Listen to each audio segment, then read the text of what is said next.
alcune considerazioni preliminari dello scenario globale.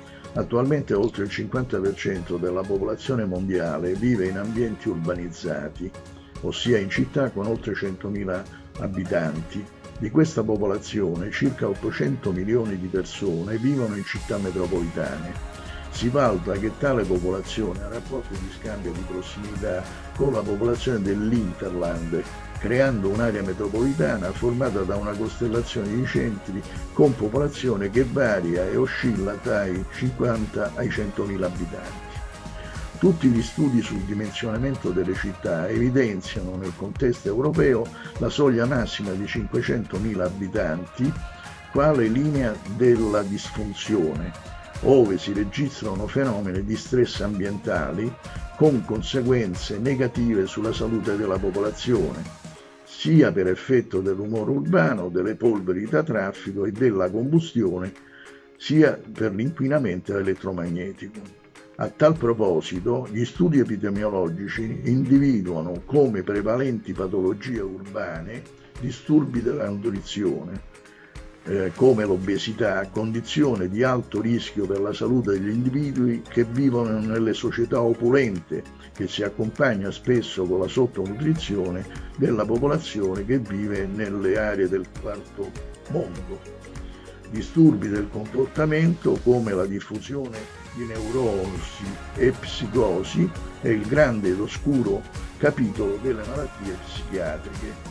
Malattie respiratorie prevalentemente legate all'inquinamento dell'aria che rende irrespirabile l'atmosfera delle città, malattie cardiache ove si coniugano fattori di deterioramento dell'organo cuore a fattori psicosomatici. Infine un diffuso malessere che sfocia nel conflitto e nella violenza urbana, divenuto ormai un fenomeno endemico. Si pensi alla diffusione urbana della microcriminalità. Tutte le proposte che vengono avanzate vanno contestualizzate in un ambiente generale dove i processi lavorativi tradizionali legati alla produttività si confrontano e si scontrano per le ricadute occupazionali con i processi lavorativi a forte componente tecnologica, come la digitalizzazione, la robotizzazione e l'intelligenza artificiale.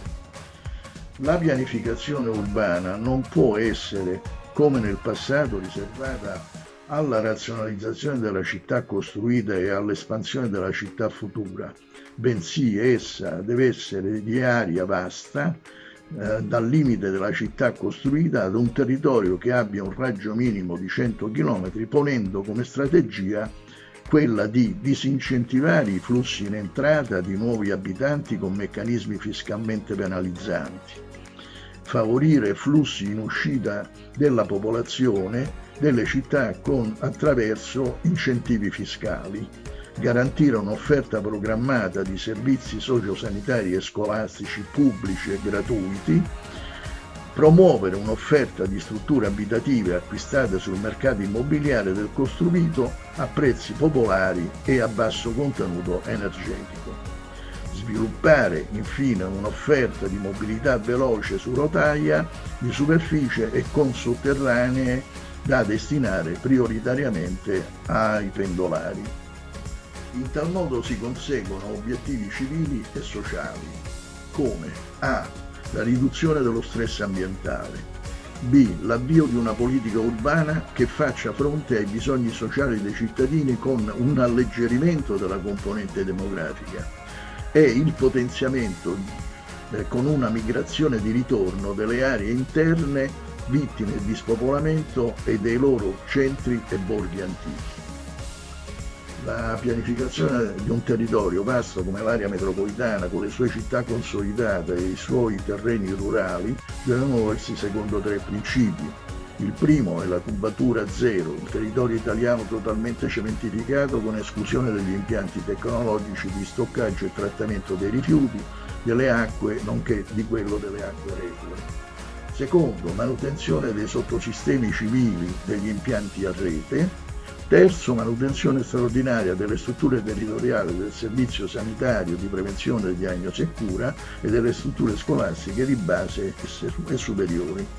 L'assenza di tale manutenzione ha reso possibile una rilevante diffusione del virus Covid-19 con le conseguenze di contagi e di morti. Per quanto riguarda la destinazione degli investimenti, essenziale è la conoscenza dei bisogni umani e sociali del territorio. Tale conoscenza sarà resa fattibile con la partecipazione dei vari segmenti della popolazione, cittadini che intendono impegnarsi nel sociale, esperti, gruppi di intermediazione sociale che vanno dall'associazionismo legato a gruppi di interesse, dal volontariato, dalle organizzazioni sindacali dei lavoratori e dalle organizzazioni sindacali delle imprese e così via. Il ruolo delle istituzioni locali è determinante nella valutazione della rilevazione dei bisogni e nel contempo inquadrare gli investimenti nelle politiche di gestione della spesa pubblica. Per quanto riguarda gli aspetti gestionali funzionali, una strada ove si realizza una partecipazione piena della popolazione è la cogestione sociale delle strutture che erogano servizi. Essa vede coinvolta l'amministrazione pubblica come autorità di garanzia e di rappresentanti eletti da coloro che fruiranno del servizio che si intende cogestire. La possibilità di avviare tale formula di cogestione impone la necessità di subarticolare le istituzioni di governo del territorio, in quartieri, circoscrizioni, municipi, eccetera, a dimensioni di popolazione che non oltrepassano i 10.000 abitanti. Livello quest'ultimo ritenuto ottimale in diversi contesti territoriali per l'esercizio di possibili forme di democrazia diretta.